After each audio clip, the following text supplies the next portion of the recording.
All right, here we go. 3, 2, 1. It's can crack. Welcome in. No puns allowed. Adam and Paige. Paige, this beer was definitely opened before I opened it. Like, there's definitely some air. How does that happen, though? Like, I don't know. Maybe I got nervous, like in the pre-show, and started, but I don't. Let's see here. Like, does it taste okay? Is it flat? Like, what's going on? No, it tastes wonderful. It tastes wonderful, but I was a little concerned. Like, there was a little too much flex in the can. So great to see you. I'm glad you're alive. Let's start there. Yeah. March Madness, Arizona. You're watching that game. You did not tweet. The internet was concerned about your well-being. Yeah. What was your well-being here? Like, you had like 3 moments of, I guess 2 really specific moments of craziness. But like, what was the state of Paige? So I had my phone on Do Not Disturb, and I do for most games because I don't like to be bothered especially when I'm working, because I was working, and like there's a lot of messages going back and forth. It was just not like a day to be really bothered, and it was the last game of the night, so I had like quite a few things to get done. And so I left my phone on Do Not Disturb, and I was relatively calm through the whole game, probably until the last minute. I didn't Holy yell, shit, didn't anything, was way. just being really calm. And when Ben Mathurin hit that 3-pointer to tie it, that's when I like jolted up and was like, let's go. Yes. But before that, I was like pretty even keel, but I knew my phone was going to be blowing up. And so I was like, just don't check it, just relax. Because at that point, my Apple Watch told me to breathe. And I was like, I can't. So thanks for that. Not now, Thanks for Apple nothing. Watch. Exactly. Not right now. And so, overtime for me was just, that last play that TCU had the ball, and I thought that Dalen got that dunk off in time, originally looking at it, and I let out the most appalling, blood-curdling scream of my life that, like, I was, you like, thought a walk-off embarrassed dunk. Like a walk-off I legitimately, dunk, yes. thought that was it. And so then they waved it off, and I was like, shit, okay. And I was like, you know what, momentum for us, overtime, I'm not really worried. They were in foul trouble. It wasn't anything. And then obviously they won in overtime. And I will say, there is a lot of controversy around that last play that TCU had. And was it over and back? Was there a foul that should have been called? Whatever. Like, this is college basketball, and if that's the game that you're going to be mad about officiating, you didn't watch enough basketball this weekend. Oh my God. The officiating was bad, and we'll get to that. But yeah, so that was the like process. We win, and so I check my phone, and I've got like 47 text messages, but I have 3 missed calls. 3 different people called me to make sure that because I wasn't responding during the game to their text messages. So 3 different people called me to make sure that I was okay, which thank you to those people for being mindful. But I have never been more excited for a second round I guess I should say a second weekend, because I feel like that, like, if we can come back and win that game and like keep ourselves in it, because honestly, like, only 2 of our players had a good game. Everybody else actually didn't play well. So like the fact that like we managed to get away with that, and we had a lot of players who are big parts of what we do not play well, it was kind of reassuring. So you're getting the Arizona the homer portion out of the way early. Yeah. First 5. Yes. Non-biased, well, kind of biased, because I don't want to do a goddamn TikTok video. You were hoping for a loss? No. See, I was conflicted. I want you to experience joy.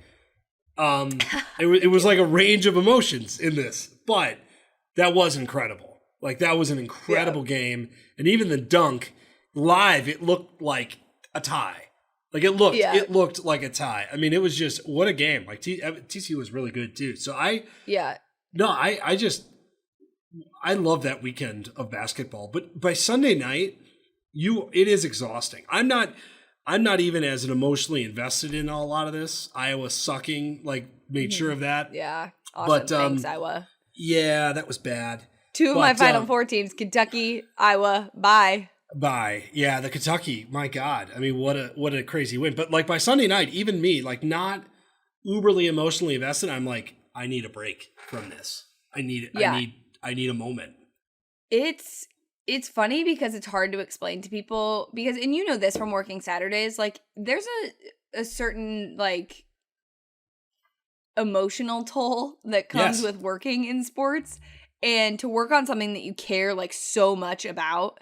And like I try and be like really like chill, but that's just like not my personality. Obviously that's why I do this, is because I love it so much. But that weekend for me, I will say, was like by that game, that's why I think I was so calm, is because I was just so tired. Like at that point, I had watched every single game that had been played.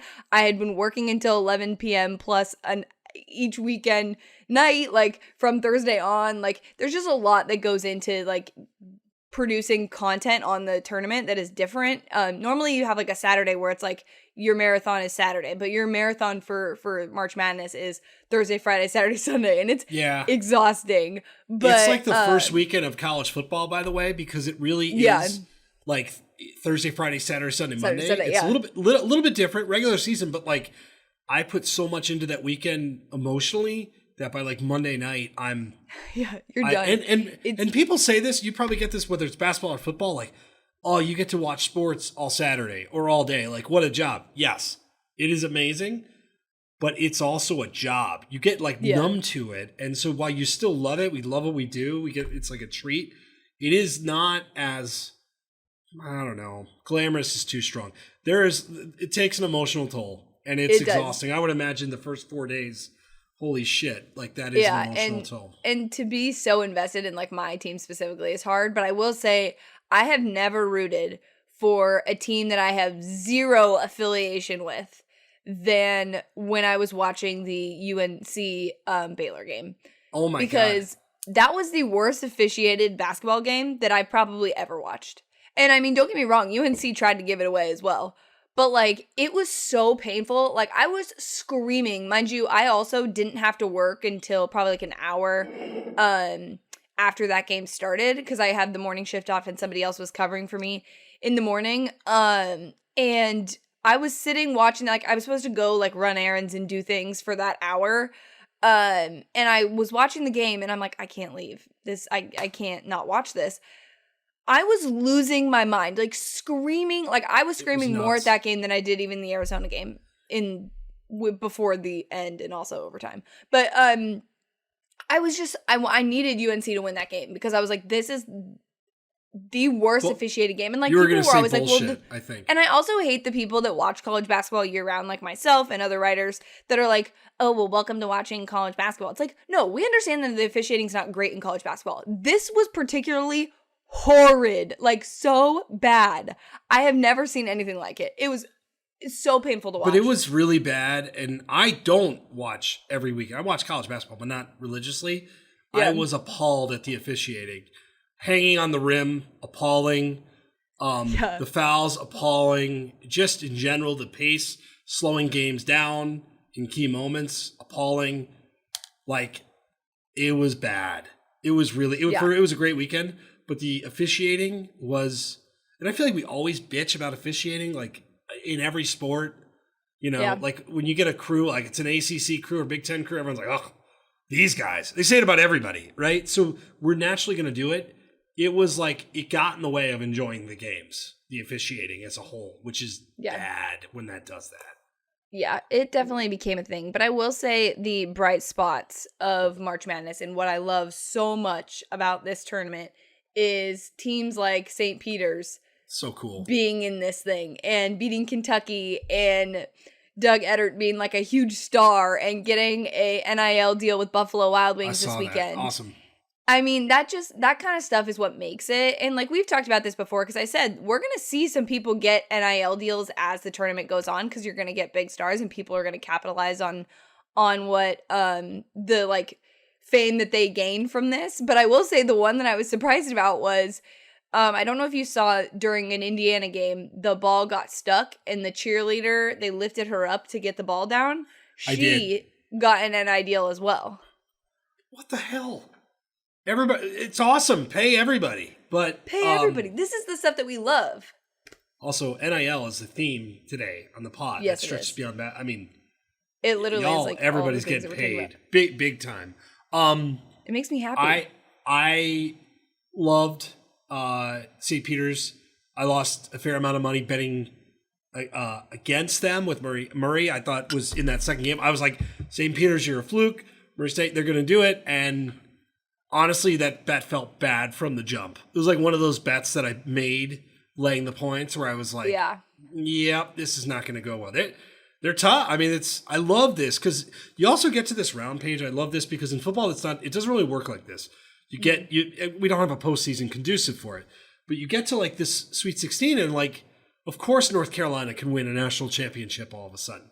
Like, of course, like you get these teams in there. UCLA feels like a real threat, or Texas Tech. Yeah. Like you don't have it in football where all of a sudden you start over, right? We have a smaller bracket, but I love that about it. And I want these teams that have just like Iowa State. That's a tremendous Iowa guy saying this. That is a tremendous story given how shitty they were last year. And the fact that you've got a 10 or 11, I believe, moving on. I mean, it's like, it's cool. Like this is the part of the tournament, honestly, as a football fan, I don't know if I'm envious of, but I just appreciate how different it is from college football in its randomness and weirdness. And it's like the one of a kind. This is why this tournament just is so much fun to watch. Yeah. I will say what's in the water in Ann Arbor because Michigan was the team that everyone's like, they shouldn't have gotten in. They should have gotten in. And here we are. Then the rest of the Big Ten shit the bed except for Purdue. Oh my so God. Just hilarious on that front. And also I don't know if you saw the video of them at the end of the game where the coach was consoling the player. Yeah. Yes, thank you. Who he recruited. Yeah, and it was so funny because people were like, this is a better handshake line than the last, like, redemption in the handshake line. And I was like, that's fair. But it goes to show you that, like, some moments are just different. That was really nice. And it was very genuine. Mm-hmm. Like, Juwan Howard has had himself a hell of a month. And I think it was cool. Like, I don't think he was doing that. Like, from what I had read, he recruited this guy. It was down to the wire. It seemed like there was a genuine relationship here. And, yeah, Tennessee, what the fuck? Yeah, knock Tennessee out. Let's go, baby. Oh, God. That's the South region. Let's go. So, but I thought it was great. And then, yes, in terms of betting, I don't know. I did okay. I mean, I don't know why that St. Peter's really kicked me in the groin. Like, that was like, I was on a little bit of a momentum. I'm like, yeah, this is great. And then, boom, went the dynamite. Did you have, like, a great win or a terrible loss that stands out? No, because I kind of, like, stayed away because after the first day, I was like, this is going to get weird. Like, I want to see people play 2 games before I invest because this is a different vibe than we've had in years recently. So I was like, all right, we'll take it slow. Like I told you, I also like try not to bet on the tournament when Arizona's in it. I clearly have a future that is resting on Arizona's success in this tournament, but for me, I was like, I just want to enjoy this first weekend, and there was already enough stress that I was like, maybe don't add to it. I'm trying to find my ticket, but I bet Purdue to win the national title, and I'm trying to remember what national championship title. I feel like is a football term. I bet them, and I'm trying to figure out what value I got. You probably got really great value because it was decent. Statistically speaking, they were supposed to be out in this round. And that was something that I just found like hilarious is like the people that were quoting like Ken Palm and saying like, oh, Iowa got knocked out and because their defensive efficiency isn't as good. And same with Purdue, they have like similar stats or whatever. And like historically speaking, like teams with that don't continue on into the Sweet 16 and usually get knocked out early. And sure enough, like the teams that qualified for that did, except for Purdue. And I just thought it was funny that like people have been telling Purdue they're bad at defense all year long, but they've still pulled out games. So it's pretty interesting. I think it was like 10-1. It wasn't great value, but it was. I got Arizona at plus 800. Mm-hmm. It wasn't great. Now Purdue has a good matchup, but I guess on paper, like I hate saying that. The other thing I love, Paige, about this tournament, like we're recording this on a Wednesday. We got games tomorrow. Like I was thinking about that before, like 5 minutes before recording the pod. It's like we got games. Like the Thursday, Friday, sneaky good sporting calendar days. The Sweet 16 Thursday, Friday. We love the first weekend. Sneaky good like Thursday, Friday games. So I'm really, really excited about that. All right. So any other basketball thoughts before we this is largely a college football podcast, but we talk about basketball. Yes. We talk about whatever the hell we want, to be quite honest. We really just talk about whatever we want here. Yes, and we'll have picks at the end. I have some gambling picks for these second round games. But I guess let's transition. I think, this is like the heart of the offseason. You've got spring going on, but we also have, we talked about NIL. There was two NIL stories that caught my attention. The one that we learned today, essentially Adidas is getting in the NIL game. And if you play at an Adidas school, what Adidas is essentially saying is, hey, we want to hear from you. We'll partner with you. And it's access to, I think, like 50,000 college students. This is a huge deal. When you actually you think about the reach and what Adidas is trying to do. What I think is most interesting, Paige, in terms of NIL, like it started with like, hey, he's going to partner with the local like auto parts in a small college town. BYU gave walk-on scholarships courtesy of a walk-ons restaurant. Caleb Williams, Beats by Dre, he's handed out beats to like the various teams that are, women's teams in the tournaments, men's teams in the tournaments. It's cool seeing that on display at USC. Now you're starting to see big ass brands like get themselves involved. And so when Adidas says, hey, we want to capitalize on this and basically say, we're going to sign college kids. Here's why it's really smart if you're Adidas. So, and I'm just pulling up some of the details, 50,000 student athletes. You can then, it's like early adopters. So if Adidas can get these kids at Adidas schools to sign in, and some of them are going to become stars, they're going to become Adidas signees as pros, most likely. You know what I mean? And maybe that's some of what these deals look like. Well, which is why the like shoe game in college basketball was a big part of the investigation for the FBI in trapping people into paying players. Just want to say that because that's what it was.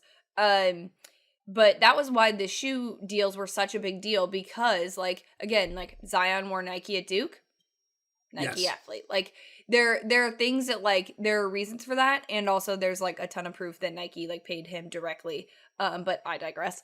It is going to be a normal thing, but I am curious if this changes the structure of the deals for schools. So like are schools going to start asking for more money because they are going to get less basically off of these students. So they're going to miss out on opportunities because these students are going to be making money with them exclusively anyway. So I'm curious how that deal works with schools. So Adidas, they're kind of, because that's a really good question, but Adidas did not say how much they'll be paid, but the program will open college athletes at 109 Division I schools. And Adidas says this is quoting, sweeping equitable network that will roll out over the next 12 months. So I think this is a separate situation. We wondered, I think when NIL came out, it was like, okay, if I'm at a Nike school and I want to sign with Adidas, this is actually a big deal in recruiting. Like the three-stripe life thing, like especially you want to talk about the underbelly of getting kids to sign. I mean, you talked about Zion. Like these companies have been involved in this stuff for quite a while. It's just a very long time. We just don't want to talk about it. Of course, it goes back a long time in basketball. It's a big thing in football too. A huge thing. So now Adidas is basically saying like, hey, we don't have to worry about you signing with Nike. If you go to an Adidas school, you know what you're getting into. And oh, by the way, if you're a star, you're in the pipeline already. And we're going to work out a share for you to get you the notoriety that you deserve. Of course, Nike's going to do something similar. Yes. Everybody's going to do something similar. Well, but it's smart. It's really, really smart. They're also going to be able to contractually obligate these kids a lot sooner. So like say they go to a Nike school or let's say Adidas, obviously, because they're actually doing it. So they have a deal with Adidas that says, okay, we'll pay you X amount during the time you're in school for this. But when you become pro, you have to be an Adidas athlete for 3 years after you turn pro.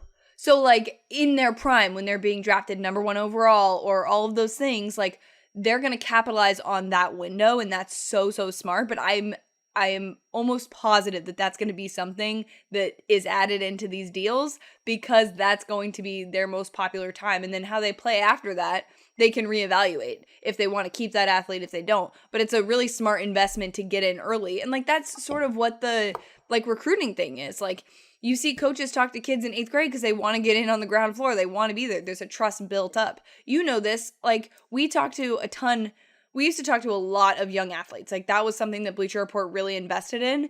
And like, a lot of those athletes, one in particular, Najee Harris, like, we started working with him when he was still in high school, and he continued to want to work with BR and give us an exclusive on his family and all of those things. And he has always, anytime he's had something, he's always offered it up in terms of like to BR first, because he knows that like these are the people that genuinely care about him in this situation. And I think this is so smart by Adidas. So smart. And we'll see it with Nike, but I'm curious if the schools get pissed, because it is going to change how much they have to get. Like, it's going to change maybe not the dollar amount. I think it does. I think you look at a school and go, well, we don't actually have to pay you this much to be an Adidas school, because like we have deals with like 25 of your athletes and we'd rather put the money towards that.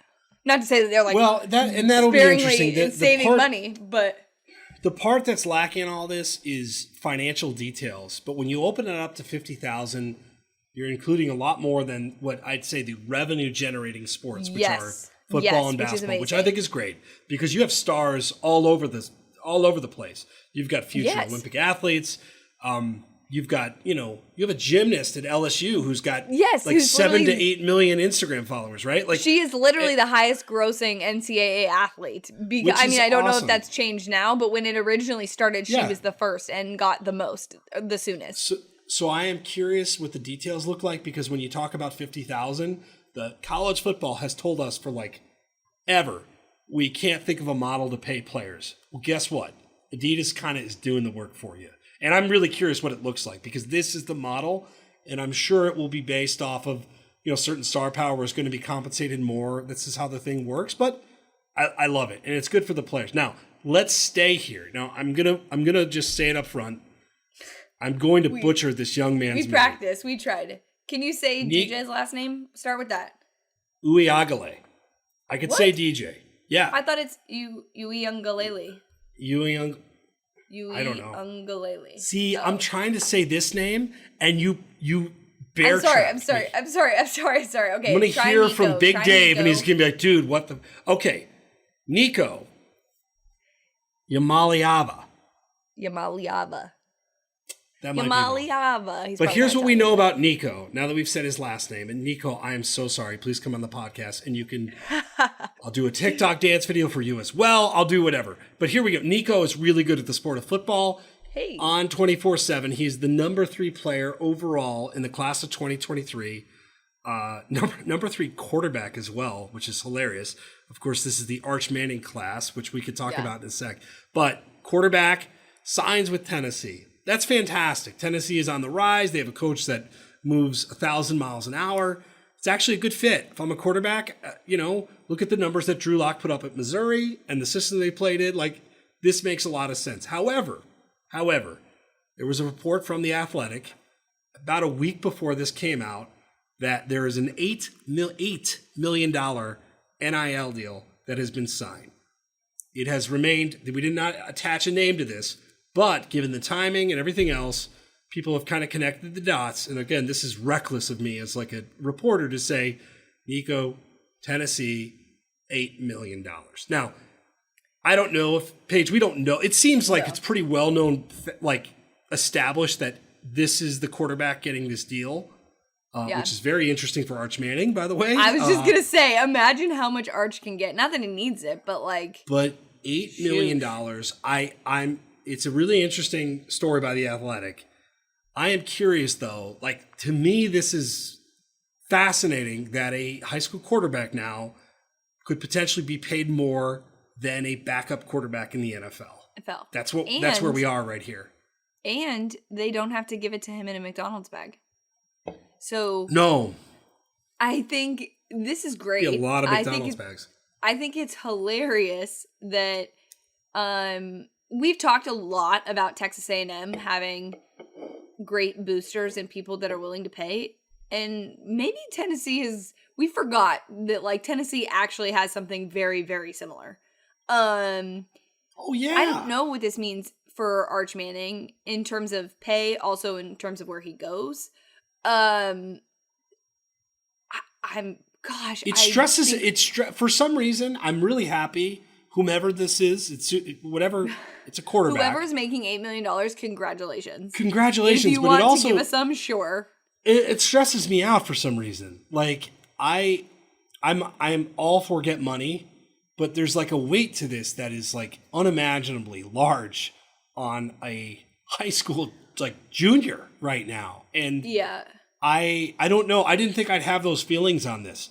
But I knew we'd be getting, like with Bryce Young, when Nick Saban said Bryce Young, is a 9-figure quarterback. Yeah. Holy shit. That was more than I thought we would get. Like, right out of the gate. $8 million, Paige. Now, I would love to see the contract. I'm sure there's stipulations where that's spread out over 4 years or 3 years or whatever. Yeah. Like, are there bonuses involved? Like, I have no idea. But $8 million friggin' dollars for a high school quarterback is not a sustainable business plan, by the way. No. I mean? For it to go from 1 million to 8 million so quickly, for the best quarterback. Well, and he's not even the best quarterback in his class. No. That's the scary part. And the other thing is, I'm thinking about basketball. Like, think about like Bronny James. Oh my God! Like that kid is gonna make so much money. Like that. He should sign with Adidas. Wild. No. Oh my. I know. I'm kidding. No. It just would be funny. No. Chaos, mate. No. But, so $8 million. Arch Manning is probably worth. I mean, in this market with the Arch Manning is going to end up being probably the most hyped high school player we've seen in the last 20 years. Yeah. Because of his name and because of the skill, but because of his name. If this is the going rate, Arch Manning's probably worth $25 million. I don't know. Imagine how mad the athletes are paid too much people are going to be when like kids start getting this money. They already hate that pros get paid so much. Like this is going to be just devastating for those also, people. If you're Johnny, just get too much money. If you're Johnny Manziel, who like what are you thinking right now? Like Johnny Manziel is probably the most marketable quarterback of our lifetime. Yeah, I mean, if he kept his life together, then cool, collegiate edition, most marketable quarterback. Awesome. Like if you're Johnny Manziel, this would have been your time. Like he would have thrived. He would have made tens of millions of dollars most likely in this climate where we're going. So I'm just get money, but I am somewhat floored, and maybe I shouldn't be, that $8 million is already on the table. Like that's a bit of a surprise. But then again, I'm a bit naive. When you talk about what money has been flowing around for many, many years. It ain't that crazy. But the part about it is that we didn't know exact numbers. Like we knew that like players were getting money to go certain places, but in most cases, we weren't exactly sure the dollar amount. And now that it's being documented, it's like, oh my gosh, this is more than even we thought, which is a little crazy. But I'm happy for the kids, but you're right. It is kind of a frightening idea because that'll affect like how much they want to get paid in the NFL and things like that. I do want to talk a little bit about the NFL. And we'll circle back to the most annoying fan bases because I'm not forgetting that, but I will say, can I be honest? Yeah. I saw you put that on. I didn't see you put that on the rundown. And I just squared it up in the eyes, and I have my answers. But I'm excited to see where you go with this because I'll tell you why it's even on the rundown and why it's even relevant. But I did want to say, save it. I had a question for you specifically. I'm curious what your thoughts are on the Baker Mayfield situation. He's an interesting, like, you hear things that are being reported. And so, all right, let me start back. He was supremely hurt last season and tried to play through it. And I think it cost him his like overall health, by the way. And I think it really fucked him up good. And my biggest takeaway is like it was his non-throwing shoulder and a labrum tear. I mean, he could barely walk. He had COVID. Like it was like throughout the entire year, and he sucked it up and he played, and he didn't play very well, but he played. And so my first lesson of this is like, yeah, you probably shouldn't do that. Like my biggest takeaway of this, if I'm a young quarterback or whatever, is like that probably cost him many millions of dollars. As for what I think, it's hard to, like, I don't know, like the swag. Is there a point where the swag of Mayfield or the attempted swag, he just becomes a dick? It seems like we've reached the threshold now where enough people are reporting like he's a dick. My problem is, Paige, the way that the NFL reporting now is, I don't trust any of it. Like Adam Schefter, if you've been on Twitter and followed what Adam Schefter has kind of become, is a mouthpiece for teams and agents who want to make a trade. Like, which you kind of knew all along, but you're really seeing how the sausage is made. And it feels like some of that's going on with Baker. In this particular situation, there's being a dick and not wanting to deal with an adult, or saying he's not an adult, and saying we're not going to accommodate what he wants, and then going and trading for someone who was literally accused 22 different times of sexual misconduct. Yes. Like, whether they were charged or not, 22 is a lot. There is still a civil suit. So the fact that, like, the Browns drew a line in the sand on Baker Mayfield maybe being a dick, and then went ahead and did that, just shows you how skewed the views are, because their whole goal was to make it look like Baker Mayfield was the problem, is the problem, and it's not them. And the Browns organization is notorious. There are a lot of players that have left there and been like, no, like, this place is fucked up and doesn't have it together. So that's the part where I have a hard time, is like, I understand that Baker's a pain in the ass. Like, he's, like you said, there's been swag. And the reason I asked was because we were talking about players that were like, he was he would have been a great one, NIL. Boosted his draft stock, would have killed NIL, all the things. But, like, the situation that he's been put in, and yeah, he can be a dick sometimes, but in terms of, like, people, like, the people in the Cleveland community have come out and said, like, you know, we respect him and his wife, we appreciate their support of, like, local businesses, things like that. It just, like, kind of blows my mind that this is the situation we're in.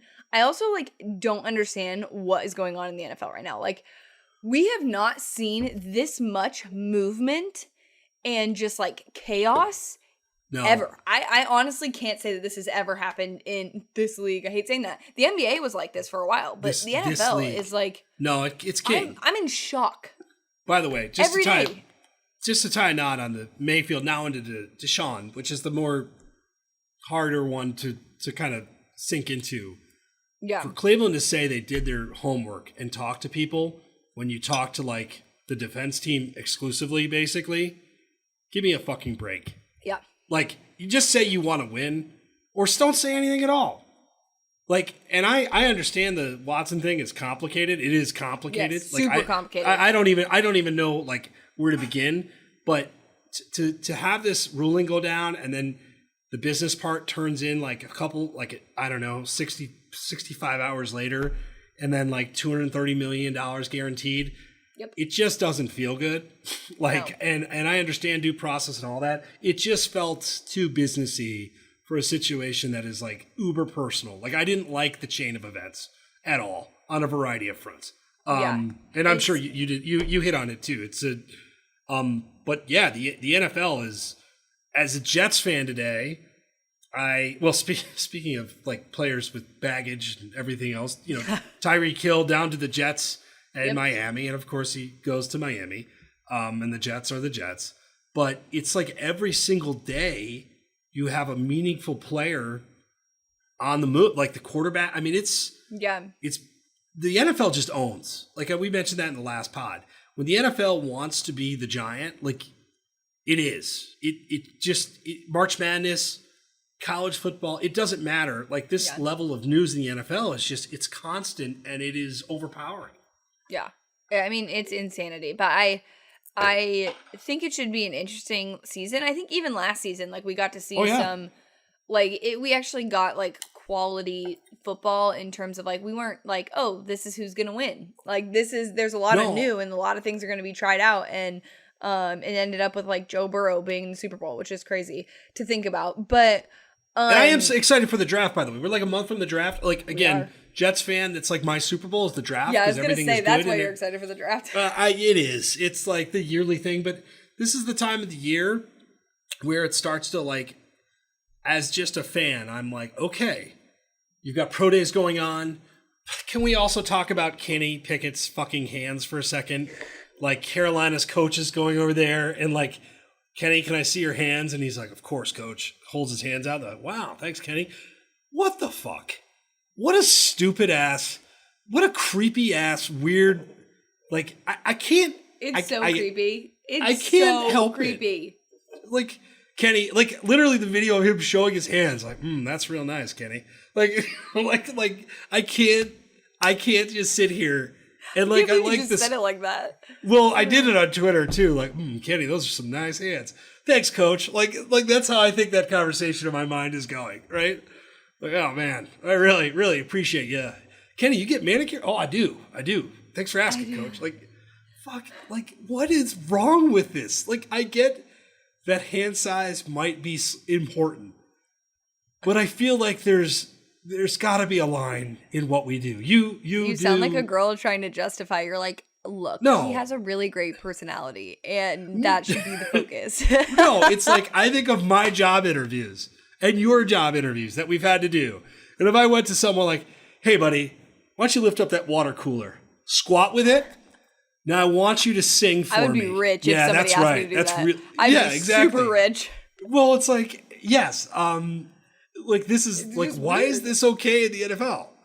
Like, why can we just have coaches call me over and, Kenny, let me see those hands. Like, I don't know why that's just so funny to me, but it's an SNL skit and I want to write it because I think I could nail that skit. Also, I think quarterbacks, like, all of a sudden we want Kenny Pickett, we want Malik Willis. Like, that's good. Like, I like both of those guys. I hope they, speaking of the get money, maybe if you pass the hand size check here, somebody will draft him. That'll be great. And also, like, I'm down for you to write some SNL skits. Hey, hand size. That's what I got. Hand size. That's your field. That's my genre. That's it. No, but I am getting excited for the draft and might be writing on the draft, maybe? Who knows? Sorta? Who knows? Getting excited about that too. Here. I know. All right, so I know. I like how you're repping the BR today. Shout out Bleacher Report on Player. I love this. Yeah, absolutely. All right, now I need to hear your annoying fan base. I want to hear the origin of this because I do not know the origin of why you want to get somebody pissed at us today. And now, of course, in getting somebody pissed at us, it's going to be multiple fan base because I'm not letting you go at this alone. I'm going to say these people annoy me. I've got one in mind with love, but what is the origin of this? Okay, so first and foremost, I will say this is coming from someone who is part of a very annoying fan base. So Arizona basketball fan base, super annoying. It. I'll admit it. Don't soften it. There is a bracket that has gone around for most annoying college football fan base. And I haven't seen this. Okay, wait. Guess the final two. No, don't look it up. Guess who you think the final two are. Okay.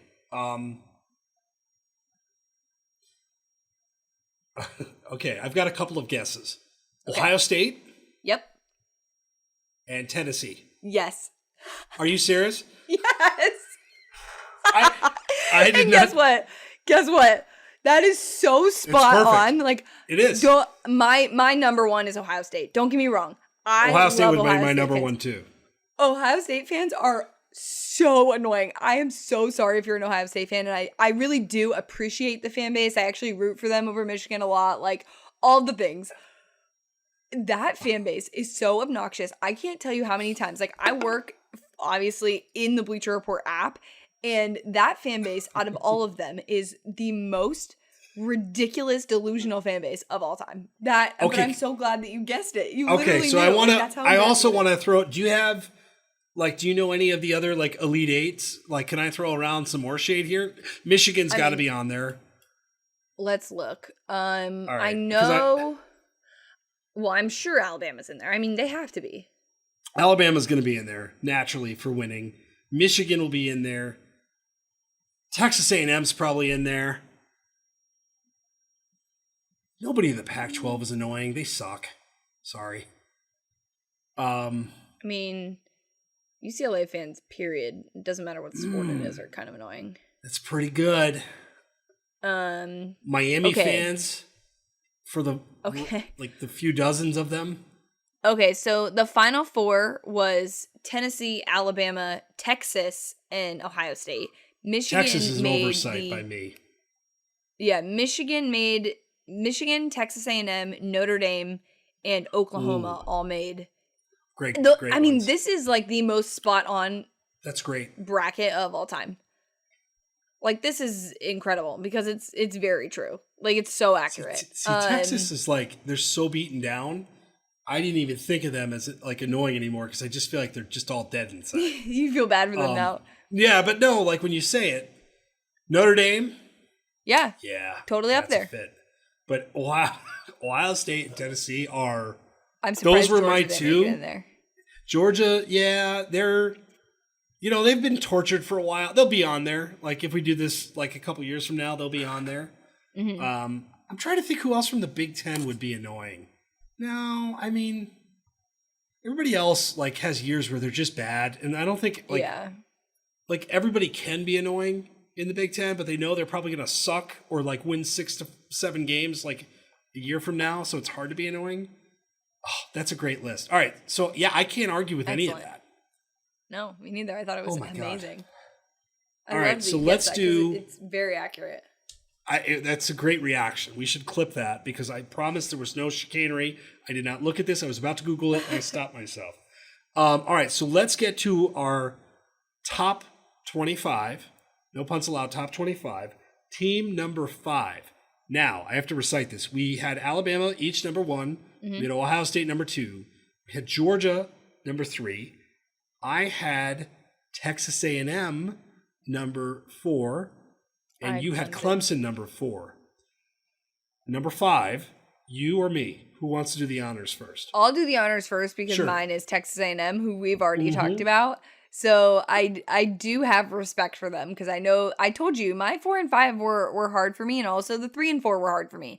I think there's very little difference between those teams, and I think Texas A&M is in a spot like we've talked about with recruiting class and Jimbo. I mean, it's as much as like the Florida State stuff didn't end well, he has been successful. So I do think he's in a position. They beat Alabama. I do think they're in a good position to be in that 5 spot to start the year off, and definitely can be a playoff team, which is probably the last time I'll admit that. So it's just like, is it going to, I mean, I talked about him, but is it going to be this year, right? Or when is it coming? Because it feels like it's going to happen.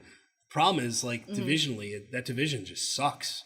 Like it's just like brutal. Like, you have to have a Georgia-like season for a breakthrough, and that is not normal. And again, I think Texas A&M is on the rise. Now, I had checked. I thought that Clemson was my team, but I had put together a top 25, and I'm sticking to it. Utah is my number 5 team. This might be a little aggressive. Shout out the West. I'm gonna say that it may be a little aggressive. I know they lost the Rose Bowl, but that game was awesome. The quarterback got hurt. Cameron Rising is awesome. Tavion Thompson, the running back, he scored like 21 touchdowns. Awesome. That team's good. They gained quite a bit, and also they opened with Florida, I think week 1. Hold on, I got to double check. Yes, they do. Oh, by the way, I just went to ESPN, and they have like the week 1 NCAA scoreboard up. Oh, I mean, there's no times or anything, but there's all these matchups here, and it just feels good. Look at that. It's just all these. Oh, my God. So I think Utah is legit. Last year, it was like up and down, but at home, they've got about as good a home field advantage as anybody. And I think, we're going to talk about USC a lot. Yeah, we are. Did you see Colin Cowherd's tweet, by the way? About USC having the greatest practice in the history of college sports. Did you see this? Hilarious. He tweeted this yesterday. Look, that's a fan base that definitely can be in the conversation. USC fans can for sure. USC football Well, fans, I should say. here's the thing, and I don't mean to derail this. Utah, you're better than USC. We're going to talk about USC a lot more than Utah. Utah is the team to beat, and I think they could. I think they could do a playoff thing. But Colin Cowherd tweeted that USC had the greatest practice, one of the greatest practices in the history of college football. Like, I can't tell if he was trolling. I think it was real. I've read it like 10 times. I don't know. I'm like, I think he's leaned into being like a troll, and so I really feel like maybe that's a troll. I had some college football people reach out to me, like in the world, saying, yeah, this dude loves USC, and I'm kind of sick of it. Like people that were like, yeah, fuck this. I'm done. Which was funny when I retweeted it yesterday. But I don't know if he's facetious or not. I am excited to see. We're not going to be able to have a reasoned conversation about USC for the next 2 years. No, they're either going to be dog shit or they're going to oh my God, USC is back. Like if they win 9 games, it's going to be they're one or the other. Not like, hey, this is a great progression for a team that's on the rise. We're not going to be able to do that. And I think all of us are so tired. I also hate this take, but I'm going to jump on it. I hate the take of when the Blue Bloods are good, it's great for college basketball or it's great for college football. When this team is in it, it's good for whatever. When USC is good, it's good for the Pac-12 is what I will say. I'm not going to say it's good for all of college football. It's good for the Pac-12. And so I'm hoping that this revitalizes a conference that has just been beat to shit in football the last couple of years. So, or last decade, I should say. So I really, really hope that it helps and it works out because I really want to have a rooting interest in I'm with you. I want USC to be good. Pardon me, because it'd be fun. People are going to get mad. They're going to get happy. It's great. Okay, before we go, yes, I'm going to read some lines to you. I'm going to read some lines. And you can tell me if you like or don't like. Gonzaga, -9.5 versus Arkansas. I don't like this game at all. I don't know. It's hard to say because they played in really both of their games were pretty close, so I would go no. I think they actually backdoor covered in the first one. But Arkansas is feisty. Yeah. By the way, that region is wild. The West, yes, 1, 2, 3, and 4 all made it into the Sweet 16. That is wild. Michigan, Villanova. I kind of think Villanova -5 is going to kick the shit out of Michigan. Yes, absolutely. Take Villanova. All right. Although I would love the upset there if that could happen and we ended up playing Michigan. That'd be awesome. Don't ask me about the Arizona game. I'm not going to pick. All right, fair enough. Texas Tech -1 versus Duke. This is a line that opened and I think it stayed there. Texas Tech. I like Texas Tech. I think the upset happens. Sorry, Coach K. First of all, Michigan State. Well, it's not an upset though. Texas Tech's favored. Well, depending on how according you do. to seed, yes. But I understand. I don't want to be but that's that because guy. all the money's going to go on that because Texas Tech is good. You know Arizona, who else is good? Houston. And I am scared that we have a problem. Arizona -1.5. I do. -1.5 versus Houston. We're not going to pick that game. Purdue -12.5 against St. Peter's. I think it's a real problem. For St. Pete. I don't know though because they can score and Purdue's defense. Purdue has a 9-foot center, and I think it's going to come. We have 2 7-footers and we almost lost to TCU. It's March, Adam. It's fair. March. It's March. Kansas -7.5 versus Providence. I would kind of like Providence. Oh, I would take Kansas. Okay. UCLA against North Carolina. UCLA -2.5. That's a good line. That's a tough game. I kind of like UCLA. I like a lot of chalk. I realize. I was going to take UNC. But I mostly think that's because I want that to happen. And I think, UNC's riding on a high. Yeah. And it's it's not like a high from Thursday to Saturday. It's a high from a whole week. They got the rest and they can chill. Because that was also, I think, Murray State's problem is Murray State played a really tough game in their first round. So that, I think, filtered into that weekend being a little tough for them. But yeah, no, what's the line on the Arizona game? 1.5, Arizona. It's close. It's tough. Houston's good. I'm not going to talk about this game. I don't want to create any pod controversy. Not that honestly, I don't know who I'd like in this game. I don't. At this point, I will. Obviously, I want them to go on and win the national championship. But at this point, as long as we don't lose in the first round, I think I'm okay. It's a The tortured bar's so fan. low. Last pod I was like, we're a Final Four team, can't wait to win the national championship this week. I'm like, you know what? If we made it to the second round, we made it to Sweet 16, it's all that matters. It's been a good Like, run. Yes. It's been fine. It's totally fine. That's me like definitely keeping it so I don't disappoint myself or whatever it is, like lessening the blow. It's been, I can't believe I didn't tell you this at the beginning of the pod.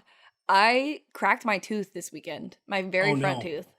I was helping my mom put a standing desk together in the morning before, it was Sunday morning, and I like moved it forward and like cracked my tooth, and that wasn't fun. Still need to get it fixed. It's not that bad, but like talk about like a crap day of like having that happen and being stressed out by the Arizona game. Getting literally punched in the face by like an appliance or something. Yeah, just like having a rough day. It's sometimes I like wish I could explain to people what it's like to be. I actually just thought of a really funny story that I should maybe share too. Oh, good. This is I honestly can't even say it without cracking up because it's like probably one of the most embarrassing things that I've ever done. But it just like goes to show you where my brain, when we talked earlier about how like you get like fatigue at the end of a weekend when you're working and it's just a lot. Well, so I matched with this guy on a dating app, and in his bio or in his like little prompt thing, it said that he was a big cheese guy. And so I responded and asked him like what his favorite cheese was. Well, it wasn't until he responded that I realized that he did not say cheese. It said chess, as in like the game of chess. And I asked this man what his favorite cheese was.